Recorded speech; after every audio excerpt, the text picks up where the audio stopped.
권미란의 인사이드아웃 주식시장의 안과 밖을 꿰뚫어 보겠습니다. 오늘 산업을 알면 수익이 보인다. NH투자증권 조현주 연구원 모셨습니다. 안녕하세요. 네, 안녕하세요. 반갑습니다. 상반기 정말 미국과 우리 주식시장이 좀 뜨겁게 달궈지다가 8월 들어서는 분위기가 차갑게 식었습니다. 간밤에 월가에서는 잔인했던 8월이었다. 이런 얘기가 나올 만큼 지금 월간 기준으로 올해 들어서 S&P 500과 나스닥이 가장 큰 하락폭을 현재 기록하고 있고 S&P 500 같은 경우는 전 업종의 하락세가 일어났습니다. 그리고 우리 주식시장도 마찬가지인데요. 오늘 조현주 연구위원과 함께 이야기할 내용 주제로 화면 확인해 보겠습니다. 네, 오늘의 주제입니다. 미중 원투펀치의 방향성 잃은 국내 증시 하반기 글로벌 증시 좌우할 어젠다는 네, 이렇게 뒤숭숭해진 가운데 글로벌 주식시장의 화두가 두 가지 나왔습니다. 바로 미국의 10년물 국채 수익률의 상승세가 일어나면서 긴축에 대한 우려감 계속되고 있고요. 또 중국 쪽에서는 부동산발 유동성 위기 우려감이 나오고 있는 모습인데요. 연구위원님, 어떤 부분들이 이런 화두들이 시장에 영향을 주고 있다고 보시는지 분석을 좀 해주시죠. 네, 아무래도 이제 전 세계 가장 최대 강국이라고 할 수 있는 미국과 중국발 리스크가 모두 좀 존재하는 상황인 것 같습니다. 근데 이 부분 같은 경우는 이제 코로나 위기 때 이 두 국가가 어떻게 대응을 했는지의 차이를 보면 알 수 있는데요. 미국 같은 경우는 코로나19 위기 때 굉장히 많은 돈을 풀고 저금리를 통해서 경기를 부양했다라고 보실 수가 있을 것 같고요. 중국은 오히려 규제를 강화하고 개인들을 컨트롤하면서 더 이상의 경제 활동을 할 수 없게끔 만들었다라고 보시면 됩니다. 이 두 가지 방법 모두 굉장히 극단적이었고 그로 인해서 나타나는 결과가 이제 저희가 지금 받고 있는 결과다라고 생각을 하고 있고요. 그래서 미국 같은 경우는 워낙 돈을 많이 풀었으니까 금리가 올라갈 수밖에 없고 그 금리의 높은 금리 수준 그리고 물가 수준이 지금의 경기를 타격을 입히고 있다라고 생각을 하고 있고 중국 같은 경우는 워낙 이제 규제를 강화하고 경제 활동을 못하게 하다 보니까 그러한 수요들 그리고 개인 가게들이나 기업들이 영향을 받고 있는 그런 상황인 것 같습니다. 결국에 이 두 강국이 모두 이러한 차이되는 대응으로 인해서 글로벌 전반적인 시장에 영향을 좀 미치고 있다라고 생각을 하고 있어서 이러한 부분들은 좀 당분간 주식시장 그리고 글로벌 경기에 좀 영향을 미칠 수 있다라고 판단하고 있습니다.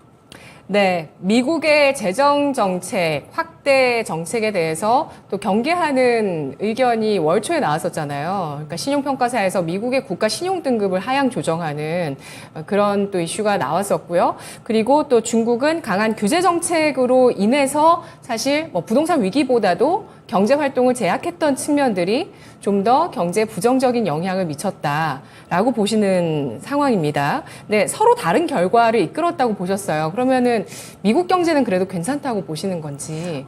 미국 같은 경우는 중국에 비해서는 이제 금리에 따른 영향이기 때문에 그나마 경기에는 큰 타격은 없었습니다. 그러니까 결국에는 굉장히 빨리 경제 활동을 시작하면서 오히려 수요가 굉장히 빠르게 반등을 했고 거기에 추가적인 경기 부양 정책, 재정 확대 정책을 시행하면서 오히려 경기는 지금 글로벌 국가 중에서는 가장 역대 강한 그런 상황이다라고 볼 수가 있습니다. 다만 이렇게 돈을 마구 푼 것도 사이드 이펙트, 결국엔 부작용이 나타날 수밖에 없다라고 생각을 하고 있고요. 네. 그게 이제 물가와 금리 그리고 말씀하신 재정 위기, 이런 국가에 대한 신용도 이런 부분들에 대한 의구심이 좀 확대되고 있다라고 생각하고 있습니다.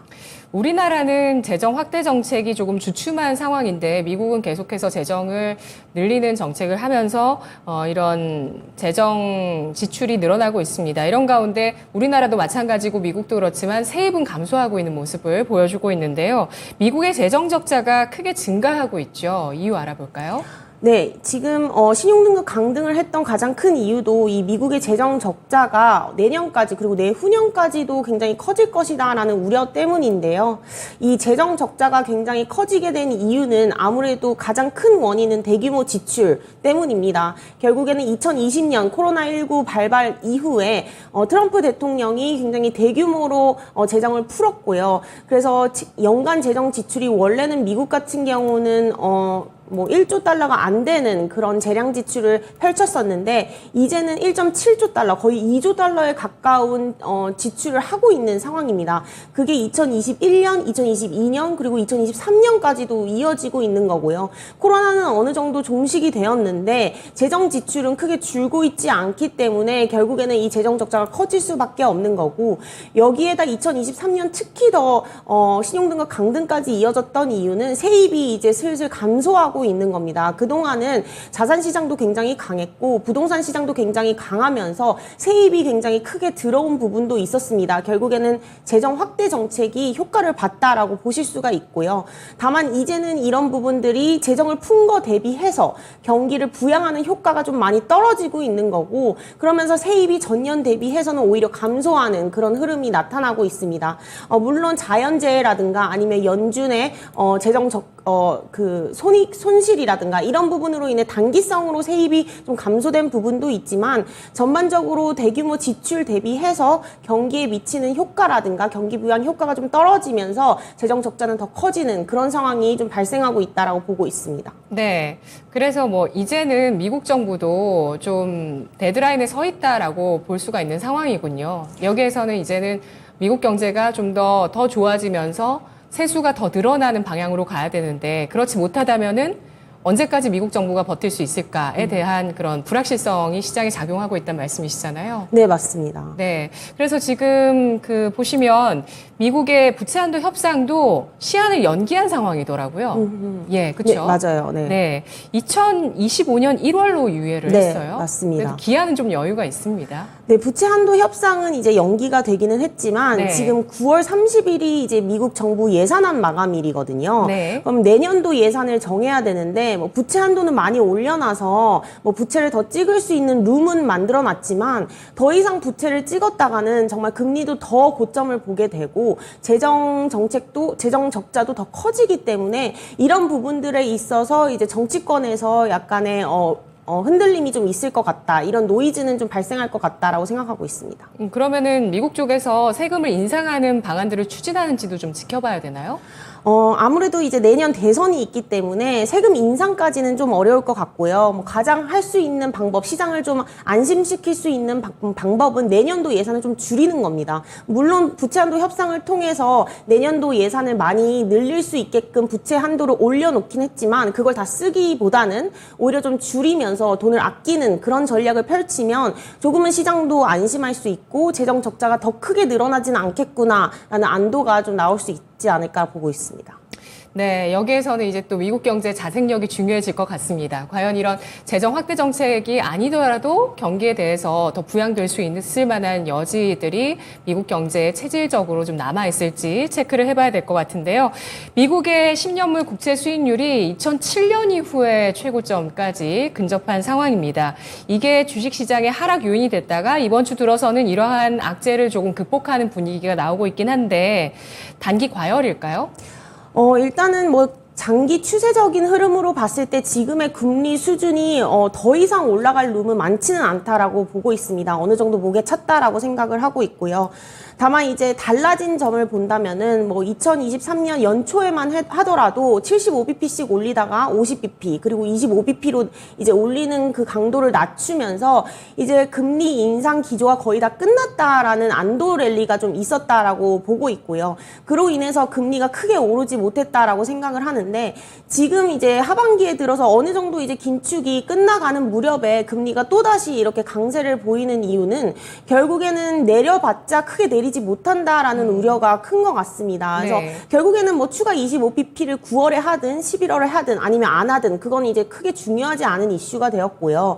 결국에는 이제 어느 정도 긴축은 끝날 텐데 올해 내년에 정말 얼마만큼 금리를 내릴 수 있는 룸이 있는지 이런 부분을 봤을 때 앞서 말씀드린 것처럼 재정도 굉장히 확대가 된 상황이고 경기도 굉장히 고열인 상황에서 금리를 크게 내리기는 좀 어렵지 않을까 이런 생각을 좀 갖고 있다 보니까 단기적으로 이제 금리가 많이 올라왔고 이게 크게 내려가는 폭도 크지 않을 것이다. 그럼 결국에는 뭐 지금이 고점에 있지만 이 고점이라는 이 금리의 수준이 내려가도 크게 내려가지는 않고 유지되는 그런 흐름이 이어질 수 있지 않나. 그러면 내년까지도 이 고금리 기조는 좀 유지될 수 있다 이렇게 보고 있습니다.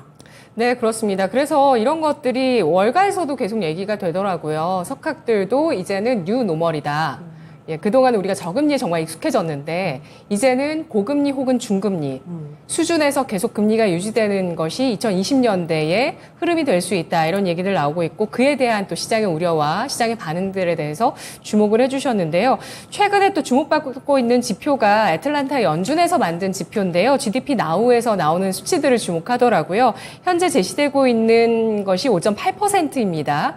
이게 경제 성장률이 이렇게 나올 수 있다라는 전망치인데 이렇게 되면은 뭐 중국보다도 높은 거고요. 이머징에서 볼 수 있는 성장률인데 세계 제1경제대국 미국에서 이렇게 GDP 성장률이 좀 크게 나올 것으로 예상이 되고 있습니다. 미국 경기가 현재 굉장히 좀 크게 뜨거워지고 있는 모습들을 수치를 통해서 확인할 수가 있는데 경기 전망 어떻게 하실까요?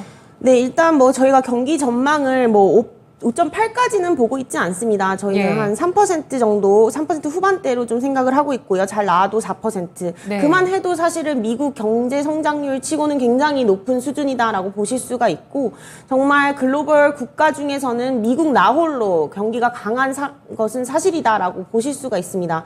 그렇다면 왜 이렇게 미국 혼자 경기가 좋은지에 대해서 살펴본다면, 결국에는 미국 같은 경우는 다른 국가 대비해서 돈이 굉장히 많았고, 아무래도 달러가 이제 보유하고 있는 나라이다 보니까 부채를 무한정으로 찍어도 큰 영향을 받지 않습니다. 그러다 보니까 재정 확대 정책을 다른 국가 대비해서 굉장히 크게 할 수 있었고 이런 부분들이 미국 경기를 굉장히 잘 성장하게끔 만들었다라고 생각을 하고 있고요. 두 번째는 이제 다른 국가 같은 경우는 상호 간의 의존도가 굉장히 높습니다. 뭐 지금 유럽의 강국이라고 할 수 있는 독일 같은 경우도 자동차라든가 제조업 수출을 통해서 거의 경기를 부양하고 있다라고 보실 수도 있고 중국 같은 경우도 이제 전 세계 공장이라고 하잖아요. 결국에는 중국도 수출에 대한 의존도가 굉장히 높았다라고 보실 수가 있는데 미국 같은 경우는 이런 수출에 대한 의존도보다 내수에 대한 의존도가 굉장히 높기 때문에 미국 내의 소비만 유지가 된다면 미국 경기는 큰 타격을 받지 않습니다.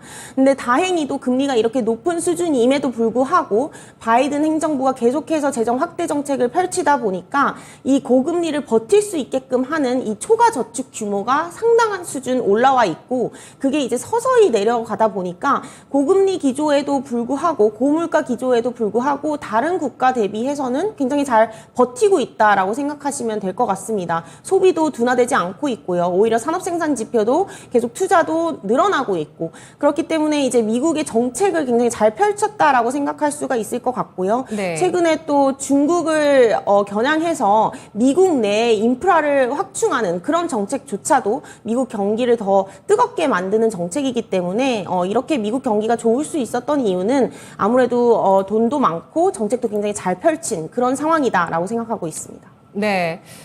그 내수 소비가 굉장히 강한데 여기에 제조업 같은 공급망까지도 중국을 견제하면서 만드는 그런 것들이 인플레이션 감축 법안 등으로 인해서 많이 유치가 됐습니다. 그래서 미국 경제는 뭐 걱정할 필요가 없겠다라는 생각이 들 정도로 강하다는 말씀이신 거잖아요.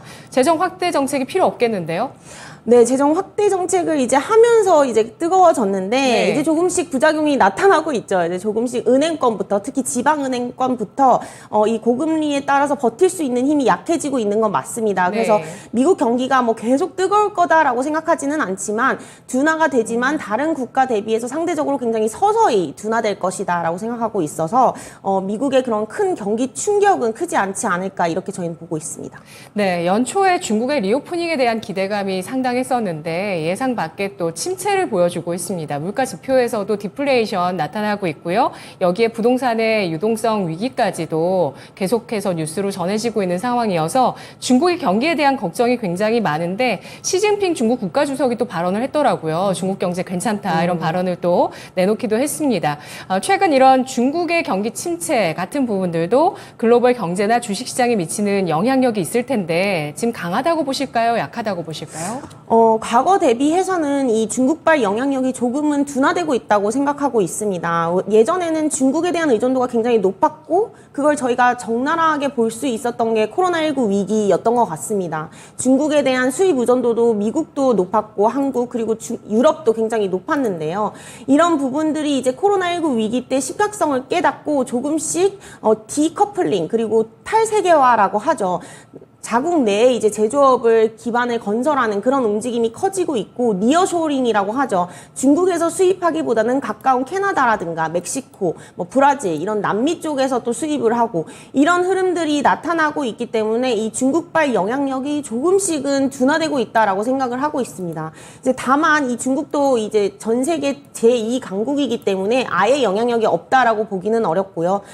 특히 중국의 소비 같은 경우는 글로벌 전 세계 소비에서 굉장히 큰 규모를 차지하고 있기 때문에 당연히 중국발 영향력으로 인해서 주가 시장도 그리고 경기도 상당히 조금은 제한될 수밖에 없는 흐름은 유지될 것이라고 보고 있습니다.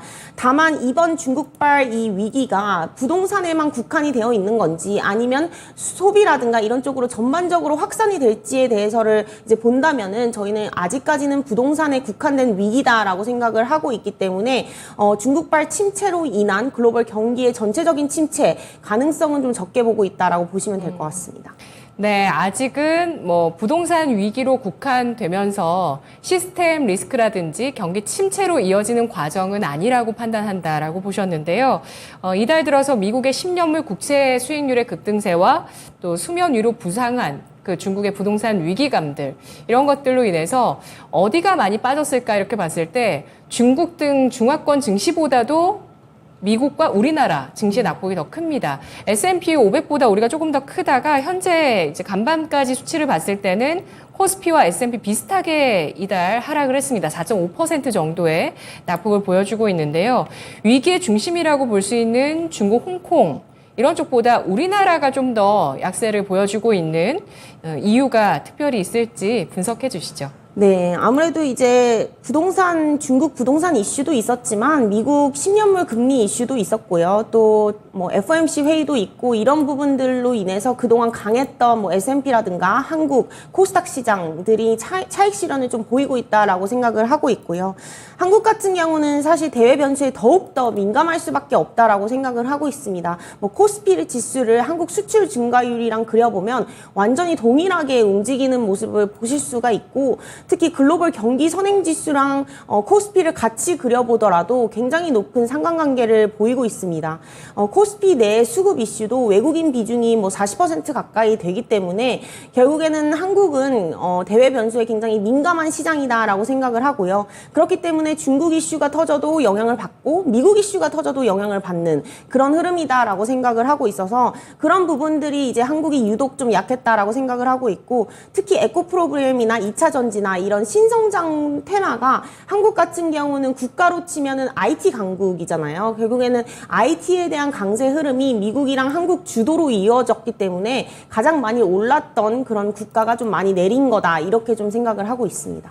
네, 올랐던 만큼 내렸다고 볼 수 있다고 하셨고요. 그래도 대만은 좀 잘 버팁니다. 4% 정도 이달 들어서 낙폭을 보여주고 있고, 중화권 가운데서 홍콩은 좀 많이 내렸습니다. 홍콩은 한번 체크를 해보시면 홍콩 항생지수가 이달 들어서 11.5%까지 낙폭을 보였습니다. 이번 주 증시에 영향을 미칠 여러 가지 이벤트들 가운데서 특히 주목을 받고 있는 것이 엔비디아 실적과 잭슨홀 미팅, 정말 이번 주 많이들 들으셨을 텐데 이 두 가지 가운데서 체크 포인트 살펴볼게요. 네, 간단히 말씀드리면 엔비디아 같은 경우는 호재라고 볼 수 있고, 잭슨홀은 악재이지만 크게 영향은 없을 것이다, 이렇게 결론을 낼 수 있을 것 같습니다. 네. 엔비디아 같은 경우는 대부분의 증권사들이 실적이 굉장히 좋을 것으로 예상을 하고 있고, 계단식 상승을 예상을 하고 있기 때문에 다시 한번 좀 숨고르기 시장에서 이 엔비디아의 실적이 AI라던가 반도체 관련 업종에 테마적 모멘텀으로 좀 작용할 수는 있을 것 같다라고 생각을 하고 하고 있습니다. 잭슨홀 같은 경우는 이번 테마가 이제 글로벌 경제의 구조적 변화입니다. 그 의미는 코로나19 이전과 이후에 구조적으로 바뀐 경제의 구조를 본다면은 예전에는 세계화였다면 이제는 탈세계화, 결국에는 비효율성의 시대에 진입했다라는 거거든요. 비효율적으로 가격이 싸지 않아도 미국만의 인프라를 구축하고 뭐 유럽만의 인프라를 구축하고 이런 흐름이 이어지기 때문에 그 결과는 결국에는 고물가, 고금리로 이어질 수밖에 없을 것 같습니다. 그래서 이런 고물가 기조에 대한 얘기를 할 것으로 생각을 하고 있기 때문에 전반적인 주식시장 입장에서는 뭐 호재는 아닙니다. 다만 이런 부분들이 7월 FOMC 의사록에서 이미 반영이 한번 되었기 때문에 실질적인 게임 체인저가 되지는 않을 것 같고요. 시장은 결국에는 9월 FOMC 회의 이전까지 중국발 이슈 그리고 미국의 금리 흐름을 지켜보면서 좀 강망 심리가 짙어지지 않을까 이렇게 보고 있습니다. 네, 그래도 잭슨홀 미팅에서 파월 연준 의장이 7월 FOMC 의사록 이상의 매파적인 기조는 보여주지 않을 것으로 전망을 해주셨습니다. 다만 시장에서 앞으로 9월 FOMC까지 국채 수익률의 움직임 어떨지는 지켜봐야 된다고 보셨는데요. 지정학적 리스크도 좀 살펴보도록 하겠습니다. 한미일 정상회담 이후에 준 군사 동맹을 맺으면서 아시아판 나토다 이런 얘기도 나오고 있고요. 그리고 나토 때문에 사실 싸움을 시작한 러시아, 우크라이나 전쟁이 이어지고 있는 상황입니다. 지정학적 리스크가 증시에 미칠 영향력은 어떨까요? 사실 이 지정학적 리스크 같은 경우는 굉장히 선제적으로 대응하기가 어려운 이슈인 것 같고요. 계속해서 지정학적 리스크가 결국에는 경기에 어떤 영향을 미칠지는 후행적으로 대응할 수밖에 없는 구조인 것 같습니다. 그동안은 이제 재건 때문에 경제 성장률 오히려 기대감이 좀 있었잖아요. 네. 원래는 이제 재건으로 인해서 뭐 한국 기업들도 많이 들어간다 이러면서 이제 전기 장비라든가 인프라 쪽에 이제 모멘텀이 있었는데 네. 사실 이런 부분들은 뭐 이어질 것 같은데 결국에는 지정학 리스크가 더 악화되는지 완화되는지가 중요할 것 같고 그 전망은 이제 저희가 전망하기는 좀 어렵다라고 생각을 하고 있습니다. 다만 중요한 거는 이 지정학적 리스크가 잠재적으로 존재하고 있는 한 결국에는 완벽하게 해소가 되지 않는 한은 결국에는 이 물가를 높이는 요인은 맞습니다. 그렇기 때문에 이런 부분들로 인해서 좀 더 물가를 상승시키는 요인이지 뭐 하락시키는 요인이 되지는 않고 있기 때문에 이런 부분들은 뭐 주식시장의 꼬리 위험, 잠재적 꼬리 위험으로 좀 뉴스를 그냥 팔로우하시는 게 좋지 않나 이렇게 보고 있습니다. 네, 지정학적 리스크는 결국에 물가를 높이는 요인으로 잠재되어 있다는 점 알아봤습니다. 하반기 주목할 만한 글로벌 주요 이슈를 꼽아볼게요. 어떤 것에 글로벌 주식시장이 좌우될까요? 네, 이제 지금 가장 중요한 거는 이제 하반기, 특히 4분기에 경기 침체가 오느냐 안 오느냐에 대한 이제 의견이 좀 갈라져 있습니다. 지금 대부분의 외사 IB들은 4분기에 미국도 이제 경기 침체에서 자유롭지 못할 것이다라고 얘기를 하고 있고요. 중국발 이슈가 더해지면서 이제 좀 더 경기의 충격은 커질 것이다라는 의견도 있는 반면에 또 다른 부분들은 이제 침체를 조금씩 비껴가면서 그냥 서서히 둔화되는 그런 구조로도 예상을 하고 있습니다. 그럼 결국에는 이 금리가 높은 부분 그리고 물가가 높은 부분이 얼마만큼 소비와 그리고 기업들의 영향을 미치는지가 중요할 것 같은데 아직까지는 미국 고용시장이 굉장히 강한 상황이고 이에 따라서 소비가 둔화되는 시그널을 포착하고 있지 않지만 연말 소비가 이제 미국에서는 가장 중요한 소비겠죠. 가장 크기도 하고 그렇기 때문에 작년 대비해서 올해 미국 연말 소비가 얼마만큼 둔화되는지가 하나의 척도로 작용할 것 같습니다. 그래서 미국의 연말 소비에 좀 주목해야 될 것 같고요. 두 번째 같은 경우는 내년도 미국 대선이 있습니다. 그렇기 때문에 1월부터 당장 코커스 프라이머리라고 하죠. 주별 경선이 시작됩니다.